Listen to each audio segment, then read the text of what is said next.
Praise the Lord. ஆண்டவராகிய இயேசு கிறிஸ்து இன்று உங்களை பார்த்து தான் சொல்கிறார், நீங்கள் எல்லா காரியங்களிலும் சரியாக இருக்கிறீர்கள்.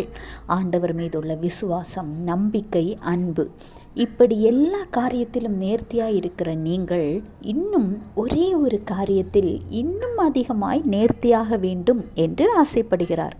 அது என்ன காரியம் என்று பார்ப்போமா? 2 கொரிந்தியர் 8:7 அல்லாமலும் விசுவாசத்திலும் போதிப்பிலும் அறிவிலும் எல்லாவித ஜாக்கிரதையிலும் எங்கள் மேலுள்ள உங்கள் அன்பிலும் மற்றெல்லா காரியங்களிலும் நீங்கள் பெருகி இருக்கிறது போல இந்த தர்ம காரியத்திலும் பெருக வேண்டும். இப்போ உங்களுக்கு புரிந்ததா எந்த காரியத்தை குறித்து ஆண்டவராகிய இயேசு கிறிஸ்து உங்களோடு பேசுகிறார் என்று?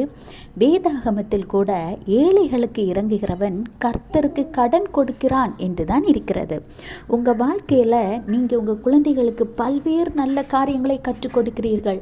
அவை எல்லாவற்றிலும் மிகவும் முக்கியமாக ஏழைகளுக்கு, உணவில்லாதவர்களுக்கு, கஷ்டத்தின் மத்தியில் இருக்கிறவர்களுக்கு நம்மளால் முடிந்த உதவியை செய்ய வேண்டும் என்பதையும் இன்று முதல் கற்றுக்கொடுங்கள். நீங்களும் செய்யுங்கள். ஒருவேளை இதுவரை உதவி செய்து கொண்டிருக்கிற பிள்ளைகளாக இருந்தால் ஆண்டவராகிய இயேசு கிறிஸ்து உங்களிடம் இன்னும் அதிகமாக எதிர்பார்க்கிறார். அதற்குள்ள தகுதியையும் கர்த்தர் உங்களுக்கு கொடுத்திருக்கிறார் என்பதை புரிந்து கொள்ளுங்கள்.